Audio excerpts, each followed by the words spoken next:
করেছি, এখন কেউ কেউ ডিওয়াইএফআইতে সবাই মিলে আজকে আমরা একটা বড় মিছিল হাঁটলাম।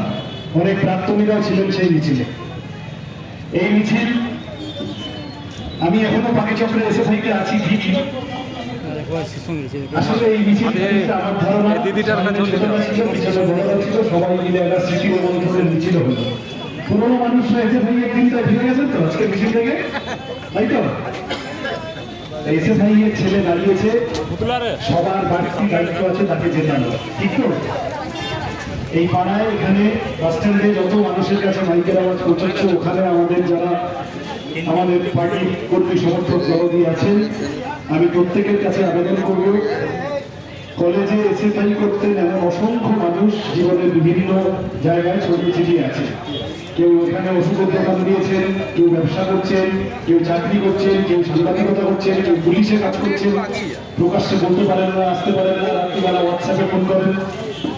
এই সকলের কাছে এই পুরুলিয়া শহরের এসএফআই প্রাক্তনীরা সবাই মিলে যদি ভোট দেন, শান্তন জিতে যাবে, হবে তো?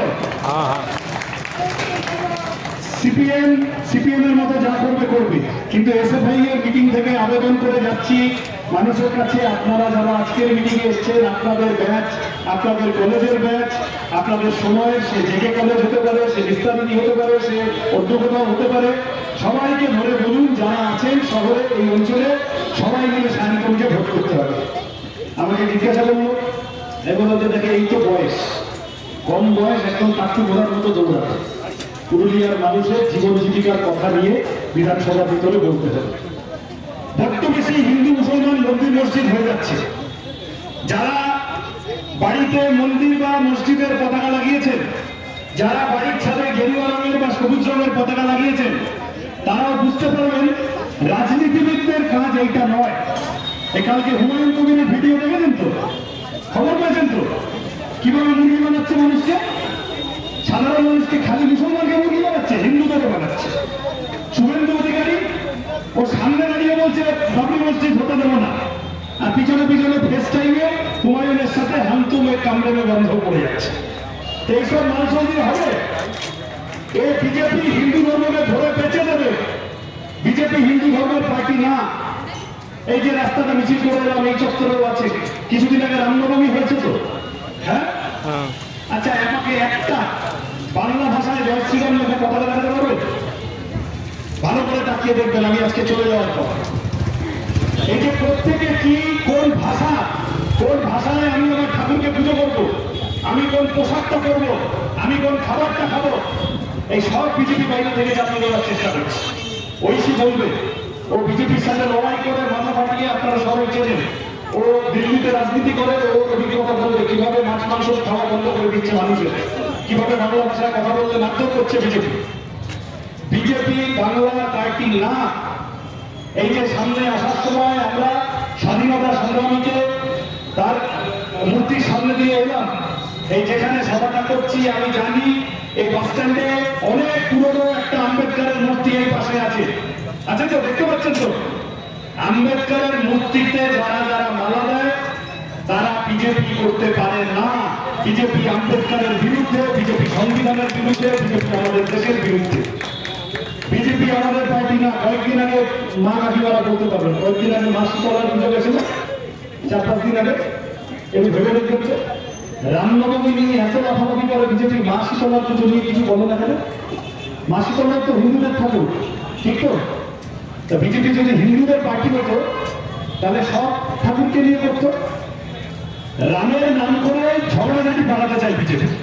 মা শীতলাকে ব্যবহার করলে ঝগড়াঝাটি করা যাবে না, মা মনসাকে ব্যবহার করলে ঝগড়াঝাটি করা যাবে না।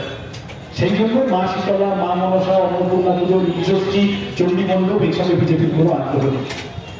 বিজেপি আমাদের পার্টি না, বিজেপি বাংলার সংস্কৃতির পার্টি না।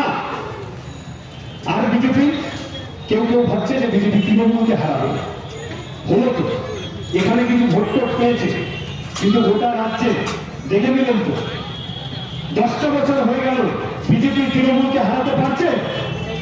2016 সালে সিপিএম এর লোকেরা দাঁড়িয়েছিল, কংগ্রেসের লোকেরা, নেপাল মাহাতো ইত্যাদি লোক জুটেছিল, জুটে তৃণমূলকে হারানোর চেষ্টা হয়েছিল। কানের পাশ দিয়ে সেটা তৃণমূলের সরকারটা টিকে গেল। সেই দেখে কেউ কেউ বললো যে আর সিপিএম কে দিয়ে এবার চলো বিজেপিতে চলো। গত 10 বছরে 5টা ভোট হয়ে গেছে। 2019 সালের লোকসভা, 21 সালের বিধানসভা, 22 সালের পৌরসভা, 23 সালের পঞ্চায়েত, 24 সালের লোকসভা। পুরুলিয়ার মানুষ বিজেপিতে ভোট দিয়ে যাচ্ছে। বিজেপির লোকেরা প্রত্যেকটা এসে বলছে এইবারে আমাদের ভোটটাও আমরা গোটা রাজ্যে তৃণমূলকে হারিয়ে দেবো। বিজেপি তৃণমূলকে হারাতে পারছে না। 5টা ভোট হয়ে গেছে, ওই বড়ি আর খাবেন না। ও করে লাভকে কারণ মাথায় আছে। আচ্ছা, সিপিএমটা দেখেছি, আগে কংগ্রেসটা দেখেছি, তৃণমূলটাও দেখলাম। দেখছে না, বলছে না যে কি 5টা বছর 15 বছর চলকে দিলে 34 বছর ভাব কি বলছে 5 বছর দিয়ে দেখুন কেমন রাখে রাম। ভাতখানা যেন রাম ওদের পার্টি। আমার এই স্লোগানটা দেখে মনে পড়ে যে কথাটার মানে দেখে, কথাটার মানে হলো যে আগের দিন মাছ ভাত খেয়েছি, তার আগের দিন ডিম ভাত খেয়েছি, তার আগের দিন ডাল ভাত খেয়েছি। ইঁদুর মারা বিষটা তো কোনোদিন খাওয়া হয়নি, আজকে আমি ইঁদুর মারা বিষ খেয়ে দিচ্ছি। ওগুলো নাম আছে হবে না।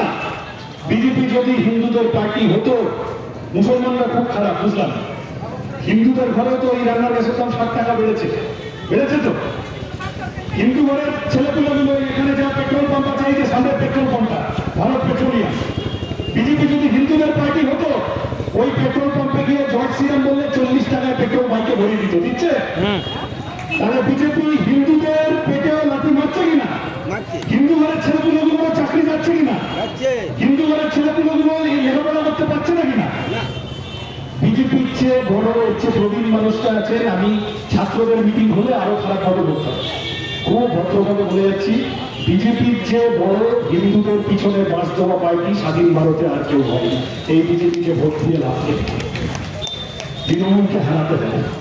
তৃণমূলের চুরি, তৃণমূলের ডাকাতি, তৃণমূলের তোলাবাজি, ঘরের টাকা মেরে দেওয়া, একটা জব কার্ডের টাকা মেরে দেওয়া, বনসৃজনের টাকা মেরে দেওয়া, সব এমন একটা দেখেন। ভারতের রাজনীতিতে দুর্নীতি, রাজনীতিবিদরা দুর্নীতি করেছে, এটা নতুন কথা না, কিন্তু দুর্নীতিবাজরা মিলে একটা রাজনৈতিক দল বানিয়ে ফেলেছে। আকাশের নিচে এমন কিছু নেই যা তৃণমূল খায় না। আকাশের মেঘগুলোকে কচকচ করে চিবিয়ে খেতে পারে না, তাই ওটা অব্দি ছেড়ে দিয়েছে। এই আশেপাশে তার নিচে পৃথিবীতে এমন কোন জিনিস মাটিতে তৈরি হয়নি। আপনি কোনোদিন কোন পলিটিক্যাল পার্টি শুনেছেন পঞ্চায়েতে খাটা পায়খানার টাকা এসছে, ওইটা অব্দি ছেড়ে দিয়েছে? হাগা খোর দল, হাগা ফেঁকো দল, পায়খানা ফেঁকো দল, এই দল দিয়ে চলবে? এই দল হারাতে হবে। কালকে আবার শুনছি তৃণমূলও জানে লোকে বিরক্ত ওদের উপরে, ওই জন্য তৃণমূল আবার কালকে কাকে শুনছি ফিল্ম স্টার নিয়ে আসবে। তিনি হাত নাড়লেন, আসছে তো কালকে, বাচ্চা ছেলেমেয়েরা দেখতে যাবে, যদি চোখাচোখি হয়ে যায় বলবে দাদা পাগলু ডান্সটা হেভি হয়েছে, কিন্তু ঘাটাল মাস্টার প্ল্যানটা কি হলো? ঠিক আছে। সুতরাং আমি আবার বলছি ওইগুলো হবে না। তৃণমূলকে দাঁড়াতে হবে। বাংলার মানুষের মেজাজ তৈরি হয়েছে তৃণমূলকে দাঁড়াতে। তৃণমূলকে হারাতে গিয়ে এটা হচ্ছে কৌশল। বিজেপি হিন্দুদের পার্টি না, বিজেপি বাংলা সংস্কৃতির পার্টি না, বিজেপি তৃণমূলকে হারাতেও পারছে না। 5টা 6টা ভোট হয়ে গেছে, বিজেপিটা ছেড়ে দাও, ফেলো না। পদ্মফুল দেখতে ভালো হয়, ঠিক পয়সা করে খরচা করেছে, পোস্টার ব্যানার লাগিয়েছে, কিন্তু পদ্মফুলের তলায় সাপ লুকিয়ে থাকে, থাকে তো। কখন ছবল মেরে দেবো বোঝাও যাবে না, ওই গিয়ে লাভ নেই। যদি বিষ ফুল, এখন আর লোকে ঘাস ফুল বলে না, ওইটা বিষ হয়ে গেছে। যদি বিষ ফুল চেঁচে দিতে হয়, হাতে কাস্তে তুলে নেওয়া ছাড়া উপায় নেই। হাতে কাস্তে তুলে নাও, গোড়া ধরে পুরো চেঁচে ব্রাশ করে সাফ করে দাও, একদম পুরো স্প্রে মেরে নতুন করে আবার এই বাংলাকে, এই পুরুলিয়াকে আমাদের গড়ে তুলতে হবে।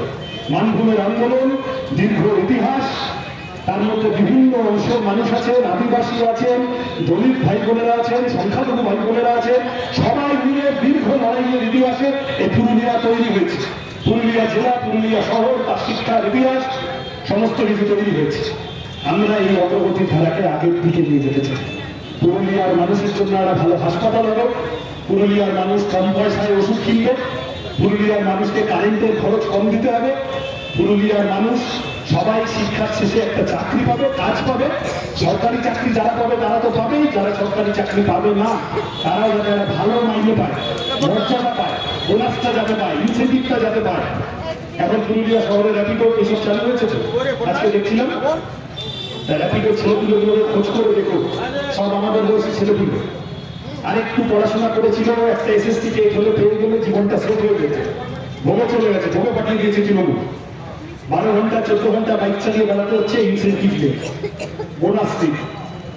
এই যে মেডিকেল রিপ্রেজেন্টেটিভের কাজ করে, সেলসের কাজ করে, এই যে বিভিন্ন খাবার দোকানে, বিভিন্ন দোকানে ছোটখাটো ঠিকা কাজ করে, এই মানুষ খুব কষ্টে বেঁচে আছে। পেট্রোল ডিজেল রান্নার গ্যাসের দাম এত বেড়েছে।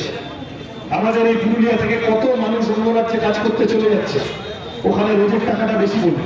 রেস্টুরেন্টে কাজ করছে, কনস্ট্রাকশনে কাজ করছে, মিস্ত্রি হিসেবে কাজ করছে, আর বাংলা ভাষায় কথা বলার জন্য বাংলাদেশি বলে গালাগাল খাচ্ছে। এই বিজেপি রাজ্য আজকে এপ্রিলের কত তারিখ? 10। আজ থেকে 7 দিন আগে রাজস্থানে জয়পুর, রাজস্থানের রাজধানী, কেউ কেউ গেছেন হয়তো, বাংলা ভাষায় কথা বলার জন্য আমাদের মালদার একটা ছেলে মুখে অ্যাসিড ঢেলে পুড়িয়ে মেরে দিয়েছে রাজস্থানের বিজেপির সরকার। সুতরাং এদের দিয়ে হবে না। তৃণমূলকে হারাতে গেলে লাল ঝান্ডাকে দরকার, কাস্তে হাতুড়িকে দরকার, টক বড় ঘোড়া গোটা পুরুলিয়া শহর জুড়ে দৌড়ে বেড়াবে। কার রাত 3টার সময় অ্যাম্বুলেন্স দরকার, সায়ন্তন আছে। কার বাচ্চাটাকে কলেজে ভর্তি করা যাচ্ছে না, সায়ন্তন আছে। কার কোথায় একটা কাজের জন্য তদবির করতে হবে, সায়ন্তন আছে। কোথায় রাস্তায় মানুষের একটু ল্যাম্পপোস্টটা বড় করতে হবে, রাস্তাটা চওড়া করতে হবে, কালভার্টটা দিতে হবে, পানীয় জল আনতে হবে, সায়ন্তন দৌড়াবে। আর পুরুলিয়ার মানুষের সবার কথা নিয়ে বিধানসভার ভিতরে গিয়ে কোথায় সায়ন্তন? মমতা ব্যানার্জির চোখে চোখ রেখে বলতে পারবি তো? ও বলছে পারবে, কিন্তু আমার ডাউট আছে পারবে কিনা। কেন বলুন তো? কারণ মমতা ব্যানার্জি জিতে বিধানসভায় আসবে কিনা তার কোনো নিশ্চয়। সায়ন্তনকে জেতাতে হবে। যত বড় বাপের বেটা আছে বিধানসভায় গিয়ে পুরুলিয়ার লোকের হয়ে আওয়াজ তুলবে, কথা বলবে। আপনাদের সকলের কাছে আশীর্বাদ চেয়ে গেলাম, দোয়া চেয়ে গেলাম, আমাদের ভাই সায়ন্তনকে সবাই মিলে জেতাবেন তো? হবে তো? এই আওয়াজে হবে না। বাড়ান, জিতবে কি জিতবে না? জিতবে তো? ওই কোন একটা লোক দাঁড়িয়ে আছে, শুনতে পাইনি। আবার বলো, জিতবে কি না? কমরেড সায়ন্তন ঘোষকে কাস্তে হাতুড়ি তারা চিহ্নে ভোট দিলে। Thank you.